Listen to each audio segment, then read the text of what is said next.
Japan. Haneda Airport, Tokyo. August the 12th, 1985. 6 p.m. Japan Airlines Flight 123 prepares for takeoff.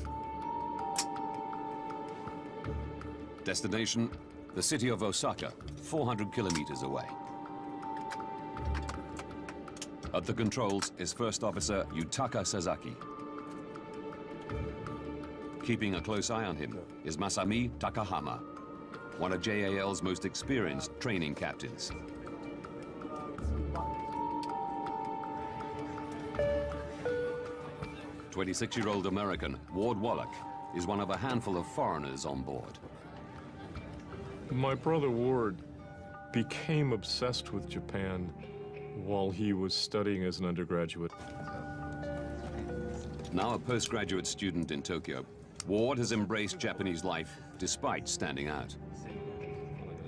Ward dwarfed his Japanese friend. To me, he looked like Christopher Reeves. He looked like Superman.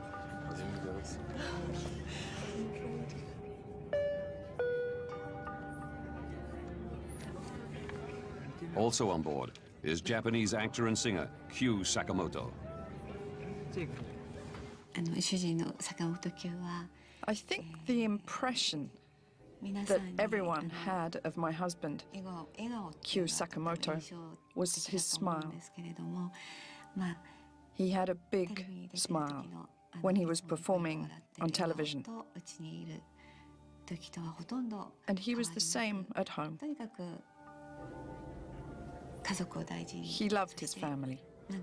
He was kind and someone who always thought of his family.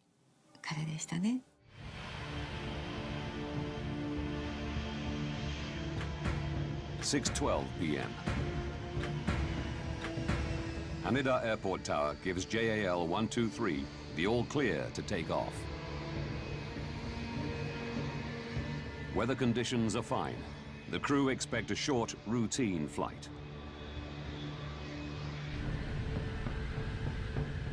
The Boeing 747 begins climbing to its cruising altitude of 24,000 feet.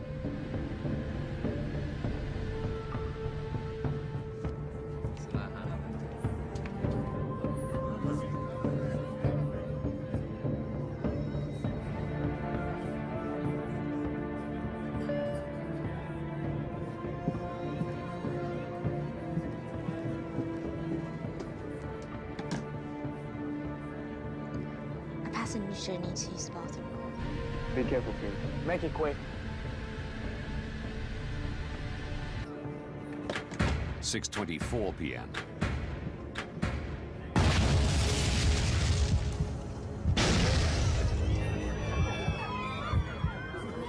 Two explosions rock the plane.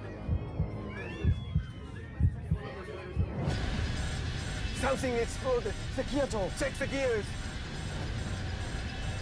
The aircraft's flight controls don't respond.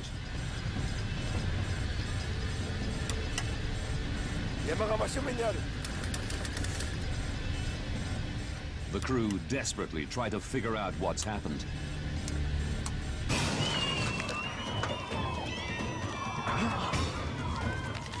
Cabin pressure drops.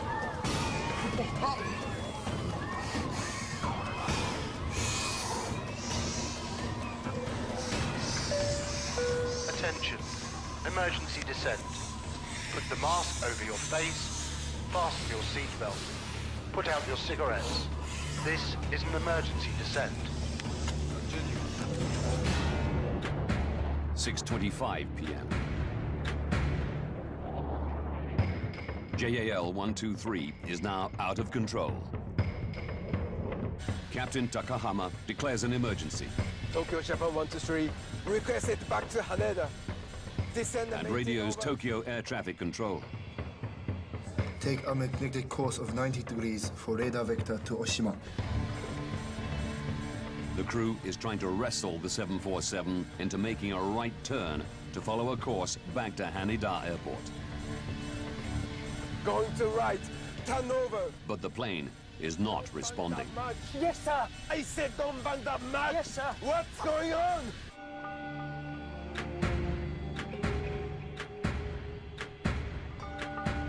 Tokyo Air Traffic Control radios JAL 123. Japan 123, please confirm you have an emergency. That's affirmative. What is the nature of your emergency?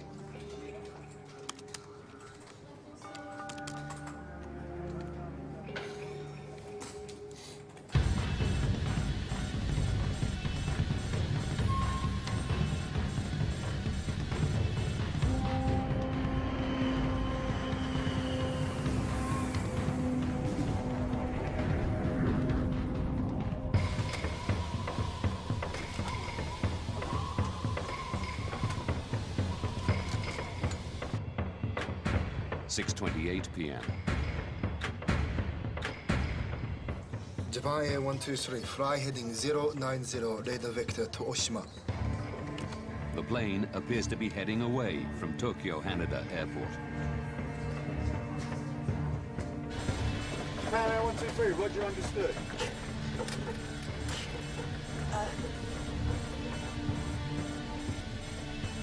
Japan Air 123, uncontrollable.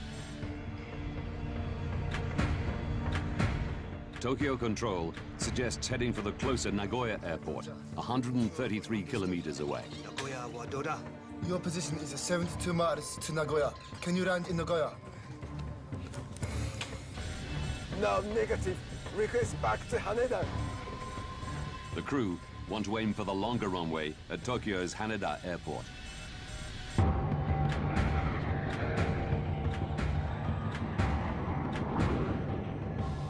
The aircraft is still above 20,000 feet. Passengers are struggling to breathe.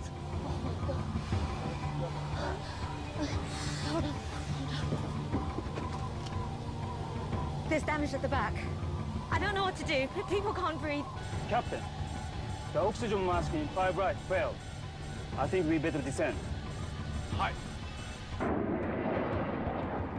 The pilots attempt to lower the plane's altitude to increase the cabin's oxygen levels. Nose down. Nose down. Yes, sir. Nose down. Use both hands. Both hands. Yes. 6:38 p.m. Doesn't work. How about putting the gear down? To create drag and slow down the 747, the crew drop its landing gear. But a controlled descent is proving impossible.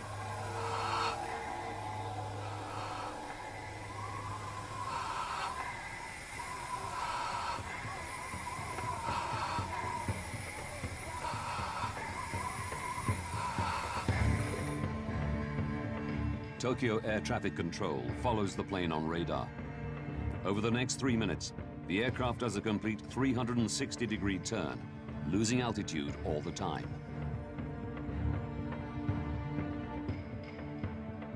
Can you control the aircraft now? Japan Air 123, uncontrollable. Japan Air 123, roger, understood. Would you like to contact Haneda? Keep it as it is.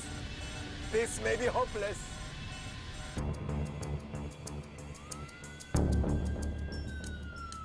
At Yokota, a nearby US military airbase, emergency crews are standing by. Japan Air 123, Japan Air 123, full approach on guard. Issue your means, squawk 5423. Hold up. Is the gear down? 6:47 p.m. The plane has dropped to 7,000 feet. But with little control over its heading, the pilots now face new dangers. Hey, there's a mountain ahead. JAL 123 is now miles off course, deep in the mountainous region northwest of Tokyo. Turn right. There's a mountain there. Take control to the right.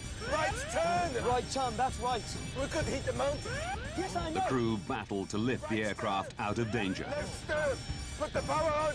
Left turn now. Left turn.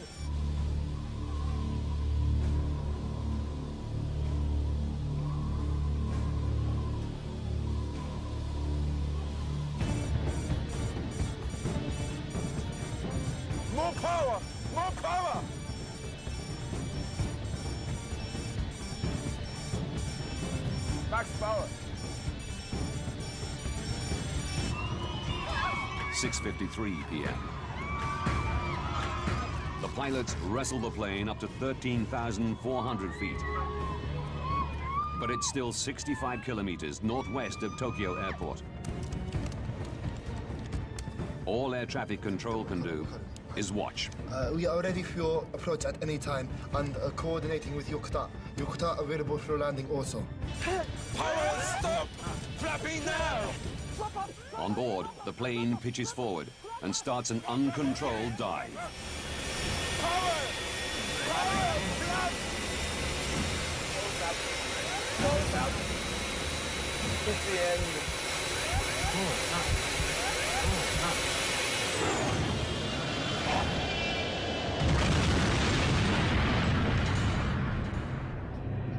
Japan Air 123, do you read?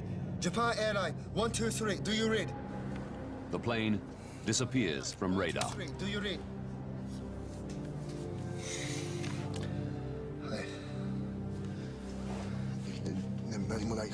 The wreckage of a jumbo jet can be seen scattered across the mountains. A specially configured 747 loaded with more than 500 people at the peak of one of Japan's most popular travel holidays, and no signs of survivors. I knew from the breaking news that a plane had disappeared from the radar. But I had no idea if my husband was on that plane or not.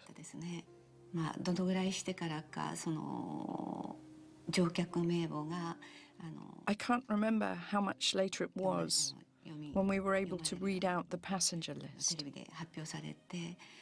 When it was announced on television, when I heard it, I knew for certain he was on that flight. How can I put it?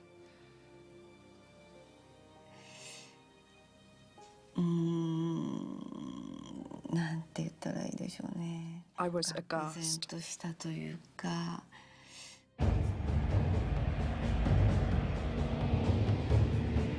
Just 18 minutes after the plane disappears, a U.S. Air Force C-130 locates the wreckage on a ridge of Mount Osaka, 100 kilometers northwest of Tokyo.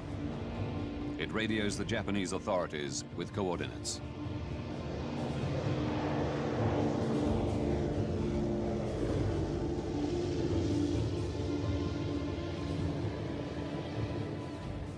The U.S. offers military assistance. The Japanese decide to go it alone and set in motion their own rescue mission. In charge are the Japanese self-defense forces. Yoshihisa Masuda is stationed at a military base in Chiba Prefecture, close to where the plane crashed.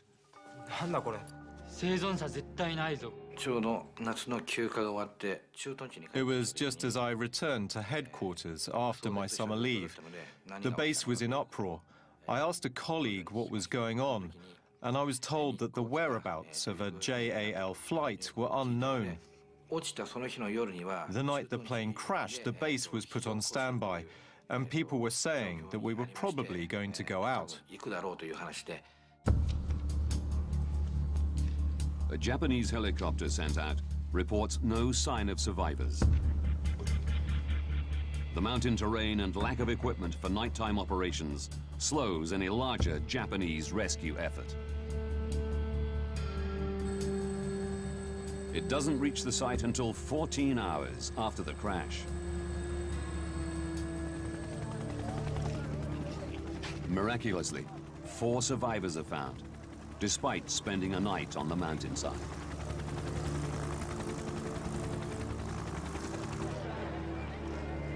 But 520 people are dead, including Q Sakamoto and Ward Wallach. I think when I first heard he was on the plane, there was an air of unreality. I mean, Ward was vibrant, he was young. It's not supposed to happen that way. It was unreal.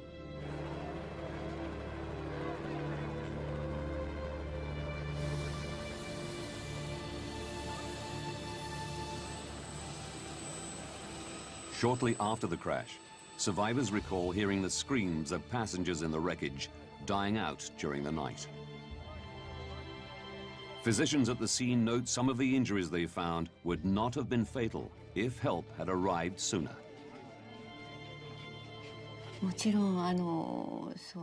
Of course, I found out afterwards that rescue operations were not carried out at the site straight away on the day.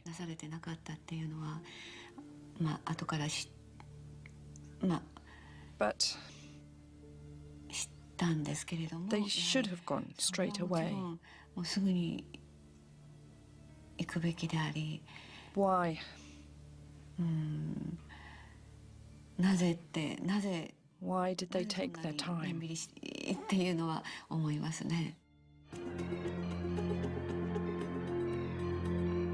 Now, by rewinding the events and going deep into the official investigation, we can reveal what lay behind the deadliest single air accident in aviation history.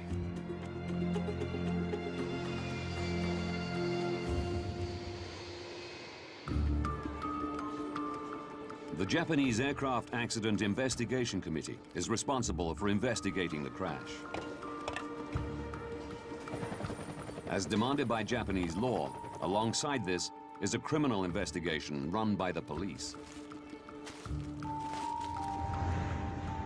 In the United States, the manufacturer of the 747, Boeing, is alerted to the disaster in Japan. John Purvis was a member of Boeing's Air Safety Investigation Team in 1985.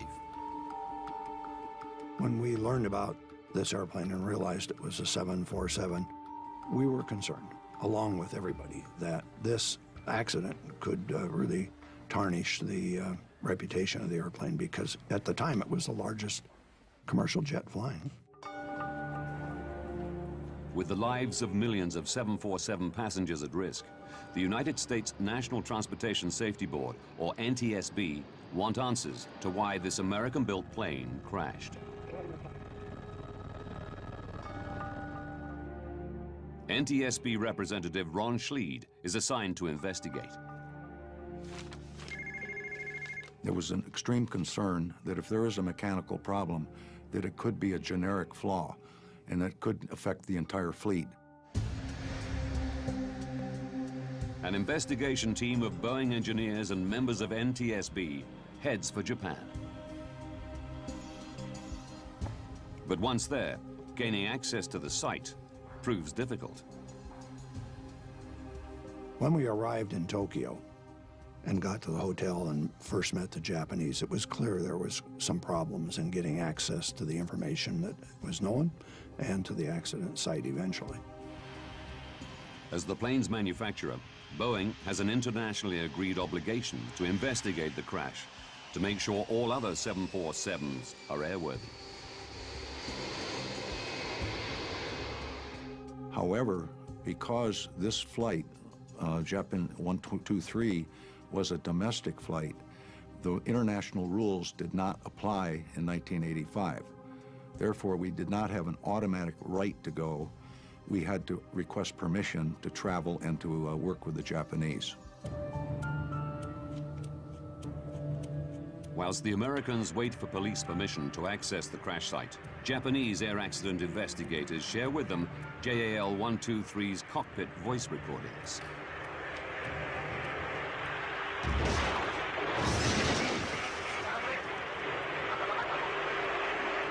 We could hear an explosion on the voice recorder. In fact, there were two loud explosions, one right after the other.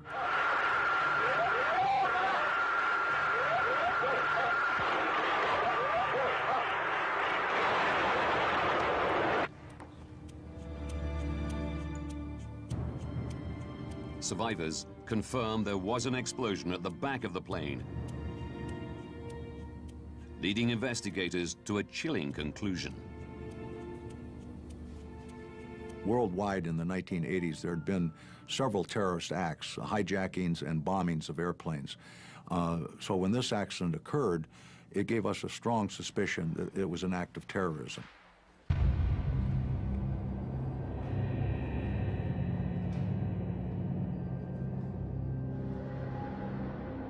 We were very highly suspicious that this was a bomb. Further evidence of a possible bomb detonation comes to light in Sagami Bay, 153 kilometers south of the crash site.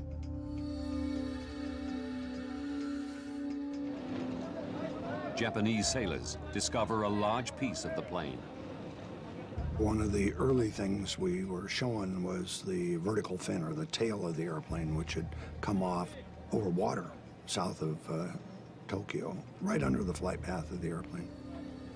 And it indicated that the airplane had had a catastrophic problem well before they ever got to the accident site. A photograph taken during the last minutes of JAL 123's flight confirms investigators' fears. It clearly shows the tail fin is missing. It was, very clear that something unusual had happened. And again, this added to our conjecture that this could have been a bomb. 5 days after their arrival, the American investigation team is granted permission by the Japanese police to access the crash site. Makeshift helipads mean helicopters can now land on the remote mountain ridge of Mount Osaka, north of Mount Fuji.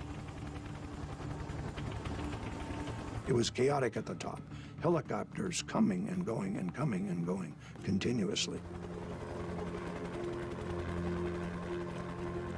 The investigators begin searching amongst the wreckage for JAL 123's major structural components.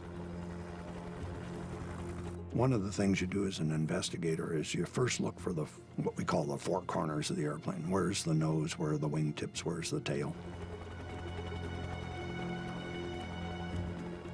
A few meters down the ridge, they find remains of the aft pressure bulkhead, or APB.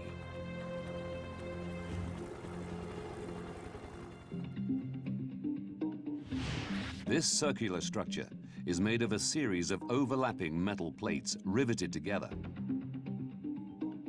Sitting between the cabin and tail section, it's designed to stop pressurized cabin air escaping through the back of the aircraft. When we first saw the bulkhead, it was, of course, torn up and badly damaged into many pieces, 6 or 8 or 10 major ones and some little ones. And the pieces were kind of triangular shaped. They ran from the center of the bulkhead out to the edge, something like a chunk of an umbrella. The investigators study the APB for the telltale signs of bomb damage. A bomb leaves very distinctive evidence on the metal when it explodes. It has so much energy, it's more energy than you can generate in an actual aircraft crash. But most of the bulkhead wreckage displays damage consistent with a high-speed impact. One of the general observations when metal is ripped apart, it'll leave a distinctive, what I call a sawtooth shape of a fracture, and it's just ripped apart. We saw evidence of that in the aft part of the aircraft and in most of the aft pressure bulkhead debris. It certainly wasn't caused by a bomb. Looking closer, they discover some unusual damage. There was one piece of the bulkhead that showed curious characteristics different than the rest of the wreckage from the bulkhead. In one area, 2 pieces had separated in a very straight line, as opposed to the rest of the bulkhead, which had been torn and ripped in overload. It just separated or failed differently, and I wanted to know why. The team want to examine the bulkhead section in their lab, but the police refuse permission, as their investigation to establish whether a criminal act is responsible for the crash is still ongoing. Because in Japan, the criminal investigation takes precedence over a safety investigation, This caused difficulty for the safety team to gain access to the accident site, to gain access to other data, including the wreckage that fell off the airplane. It complicated and delayed some of the safety investigation because the criminal investigators were in charge. The team invent an ingenious way around the problem. Boeing came up with a procedure to take replicas of the fracture surfaces, essentially a tape, like adhesive tape, that they would put on the fracture surface. It would not damage the fracture surface. It would take a mirror image of replica of the fracture, and then that could be examined in a laboratory. The investigators examined tape imprints and field sketches taken from the bulkhead section, displaying the unusual damage. It appears one bulkhead plate has sheared off along the line of rivets, joining it to its neighbor. This metal had torn through these holes. I thought I had detected fatigue, and what we were seeing on the bulkhead was our eureka moment. It was the golden bullet.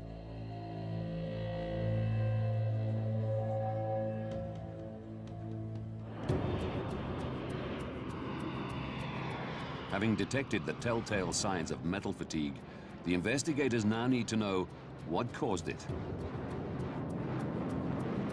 They must also find out whether this is an isolated incident or a problem that could ground over 600 747s in service at the time. The investigators pore over the plane's history. In it, they discover that the plane had once been involved in an unusual accident. They learned that in 1978, at Osaka Airport, the plane's pilot landed with the nose too high. The tail struck the ground and scraped along the runway. The aft pressure bulkhead was damaged and needed repairing. It had been repaired 7 years earlier, and it became very, very critical to the investigation, very interesting to us. Discovering the fact that the airplane had had a repair was a huge turning point in the investigation. Boeing HQ in Seattle faxed the repair report to the investigative team in Japan. When the airplane had been damaged and the repair crew looked at the airplane, it was clear they were going to have to replace the bulkhead. They elected, I think, to replace just the lower half because of shipping problems with the whole bulkhead. The Boeing engineers designed a repair. They made a drawing and written instructions on how to put the bulkhead back together. The 1978 repair design instructs Boeing engineers to attach the new lower half of the bulkhead to the existing top half. To join them together, they're secured with a splice plate held in place with 3 rows of rivets.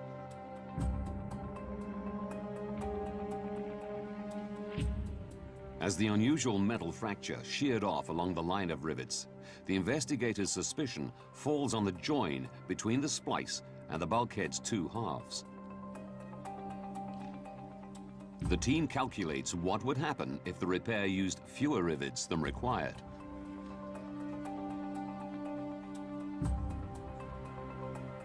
One of the scenarios we considered during our discussions was, what if the repair to the bulkhead was done improperly? One of the team members did a mathematical calculation, if that were true, and it determined that the bulkhead would fail at about 11,000 cycles.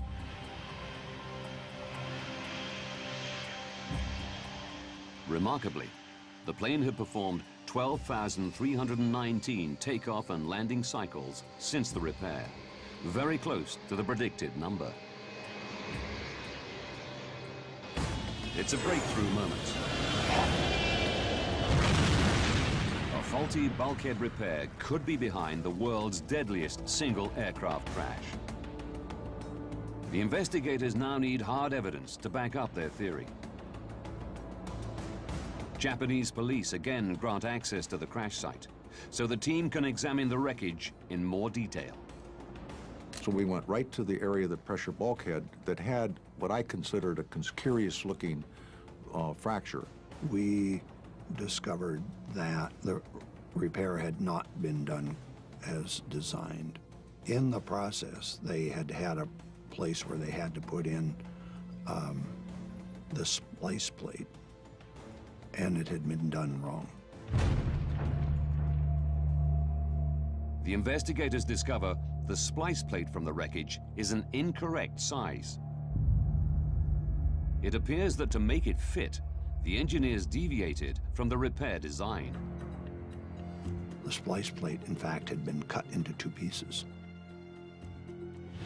The narrower section was fixed with a single row of rivets. The wider section of the splice was fixed with a double row. That rendered that section of the splice basically to 70% strength of what it would have been otherwise. Because of the faulty repair, just one row of rivets takes most of the force during every takeoff and landing pressure cycle. During each cycle, the bulkhead stretches and shrinks like the skin of a balloon. Tiny cracks form and grow around where the rivets punch through the metal. Some 12,000 cycles after the repair, the splice plate shatters. High-pressure air from the cabin bursts through the hole, weakening the bulkhead, causing it to fail explosively. This failure is heard as the first explosion, as high-pressure air from the passenger cabin bursts through the bulkhead. Left turn now! Left turn! Investigators now want to know the reason for the second explosion. Following the discovery of wreckage in Sagami Bay, they know that JAL 123 lost its tail fin 12 minutes into the flight.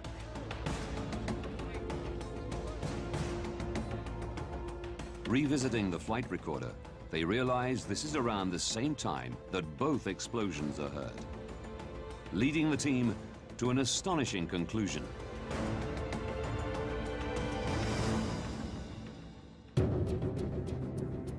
As high-pressure air bursts through the failed bulkhead into the tail section, it blows the tail fin clean off. During the design of the 747, we didn't anticipate a vertical fin coming off or a pressure bulkhead blowing out, and it just wasn't something that was anticipated to happen. The investigators must now find out how an exploding bulkhead and lost tail fin led to the pilots losing control and the plane crashing.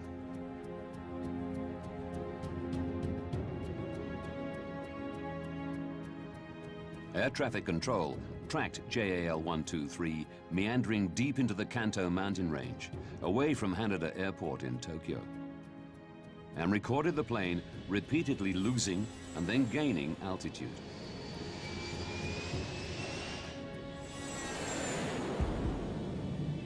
Through plotting the plane's flight path, the investigators recognize a familiar pattern, a type of aircraft motion called a phugoid. As JAL 123 begins to dive, it accelerates. The increased speed generates lift, and as the plane climbs, it slows, causing it to dip again.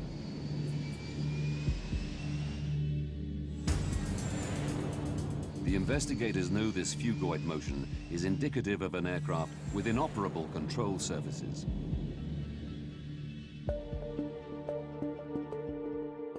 These are critical for banking and controlling the plane's altitude. The rudder, attached to the tail fin, controls yaw, the angle at which the plane flies forward through the air. Loss of a rudder alone will not lead to phugoid motion, but major damage to a plane's hydraulic system will. Large modern airliners, all the flight controls are boosted by hydraulic pressure. There's no way the pilot has enough strength to move the flight controls through cables and pulleys like in the old days. So the hydraulic systems power the flight controls.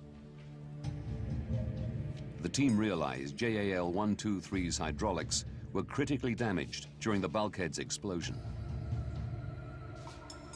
To get the 4 hydraulic systems up into the vertical fin and to the rudders, all 4 have to go up there.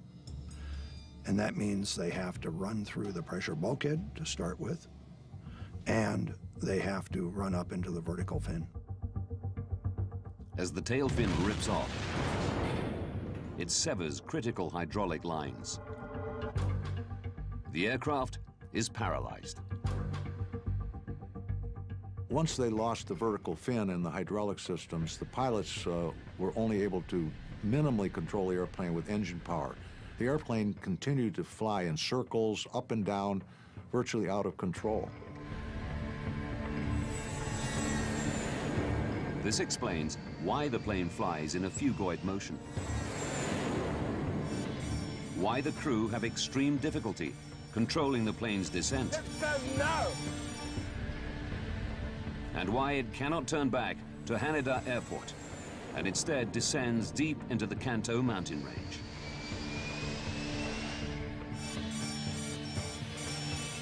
The crew's only option is to ride the throttle, trying to maneuver the plane by powering each of the engines separately. At the mercy of their stricken aircraft, there is nothing the pilots can do. A crash is inevitable.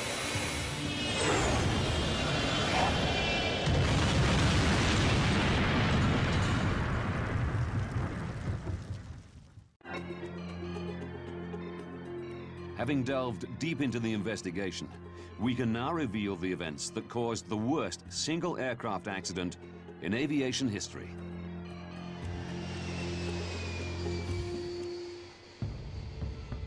June the 2nd, 1978.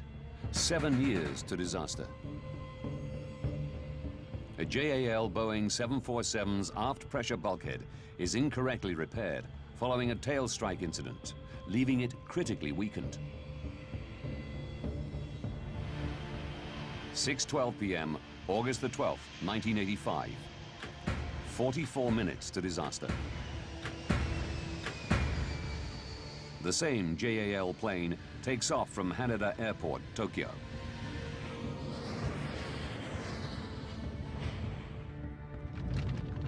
As the cabin pressurizes, tiny cracks on the repaired bulkhead begin to grow.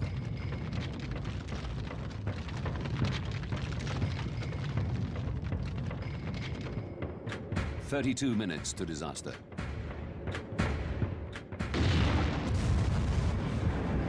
The bulkhead explodes.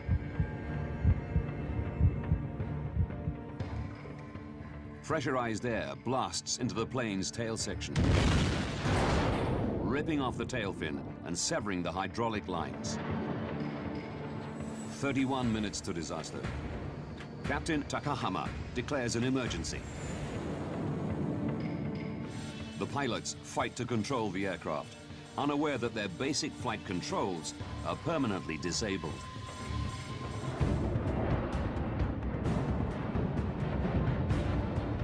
The plane climbs and dips. The pilots struggle to maneuver with engine thrust alone.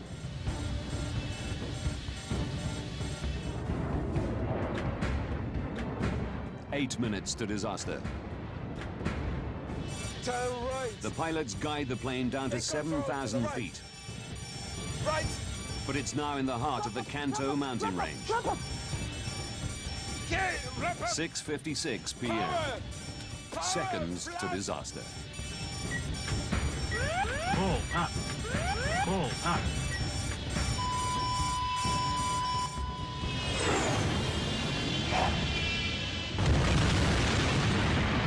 But the tragedy isn't over. Testimony from one survivor reveals that others also survived the impact.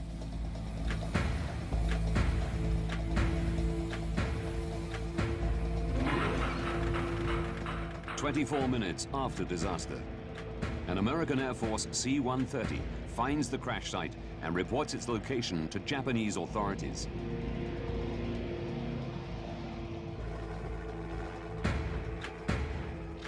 hovering Marine Corps helicopter offers to drop 2 men onto the mountain. But just a minute later, an order comes through demanding they return to base. 9 a.m., 14 hours after disaster, the first Japanese rescuers arrive on foot at the crash site. How many more passengers could have survived if U.S. forces had been allowed to land becomes a focal point for bereaved relatives. To this day, there is no clear understanding as to who declined U.S. help. No one in the Japanese Self-Defense Force admits to ordering the U.S. crew to stand down. But in response to the crash and subsequent fallout, the Japanese Self-Defense Forces did purchase helicopters and equipment designed for nighttime operations in mountainous terrain. The disaster also has profound ramifications for Japan's air industry. JAL President Yasumoto Tagaki resigns shortly after the accident. The JAL maintenance manager commits suicide. A terrible price had been paid, and now lessons had to be learned. One of the things I got out of this accident investigation was that the accident really was preventable. If the engineering work on the repair 7 years before the accident had been scrutinized a little more carefully and done properly, the accident wouldn't have occurred. Boeing confirmed an incorrect repair caused the failure of JAL 123's bulkhead.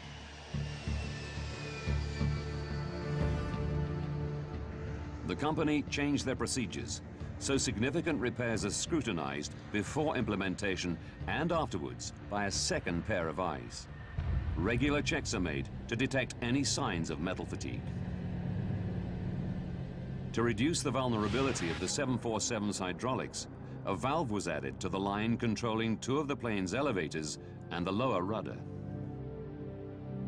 If this line is severed, some control should still be possible. I think this accident taught the aviation industry a lot of lessons, things about airplane design and maintenance. It was really an important step in improving aviation safety around the world. JAL admitted no liability for the crash, but offered to pay compensation. 90% of the victims' relatives settled with the airline without going to court. But neither the compensation nor the improvements to safety offered much comfort to the bereaved relatives. There was a sense among, I think, all the victims, but certainly in my family, that this was wrong. That what happened was avoidable. That it didn't need to happen. The crew expect a short, routine flight.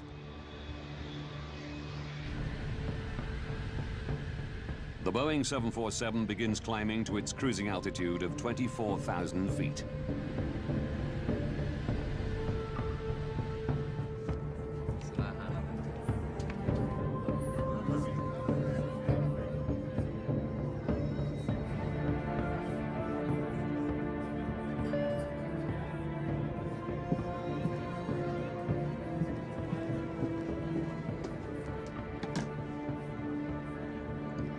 Passenger needs to use the bathroom.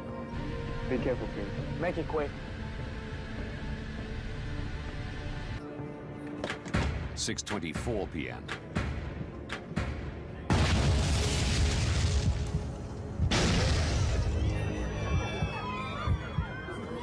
Two explosions rock the plane. Something exploded. Check the gears. The aircraft's flight controls don't respond.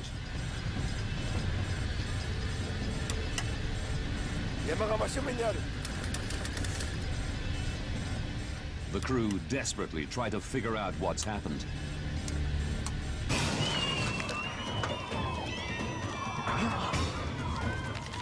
Cabin pressure drops.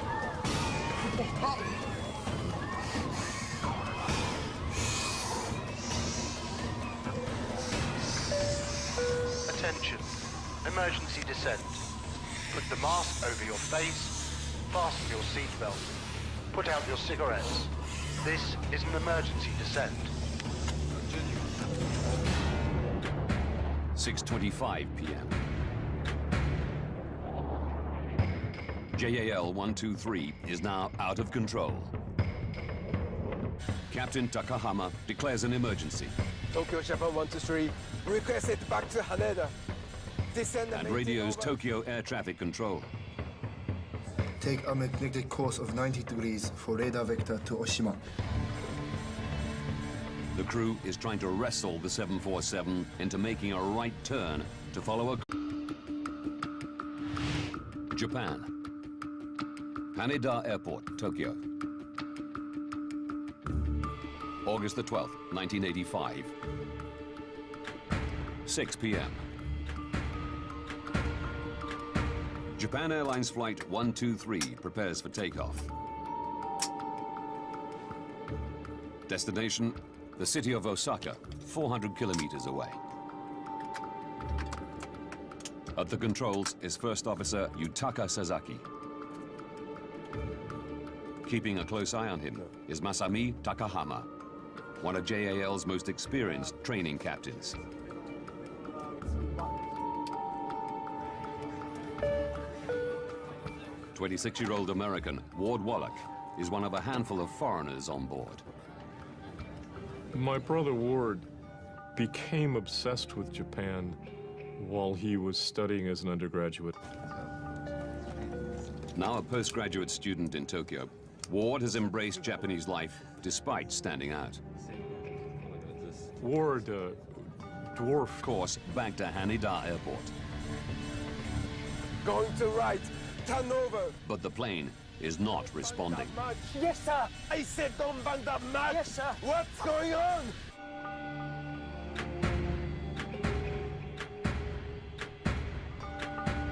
Tokyo Air Traffic Control radios JAL 123. Japan 123, please confirm you have an emergency. That's affirmative. What is the nature of your emergency?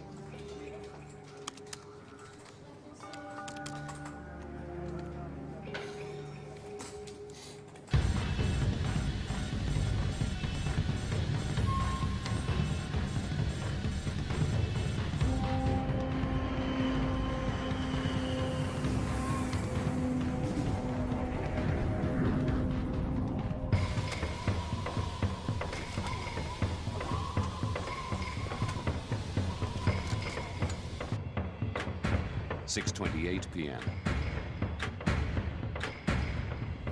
Japan Air 123, fly heading 090, radar vector to Oshima. His Japanese friend. To me, he looked like Christopher Reeves. He looked like Superman.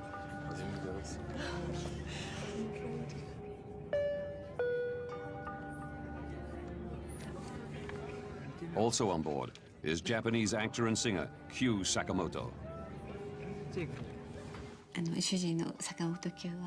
I think the impression that everyone had of my husband, Kyu Sakamoto, was his smile. He had a big smile when he was performing on television. And he was the same at home. He loved his family. He was kind and someone who always thought of his family.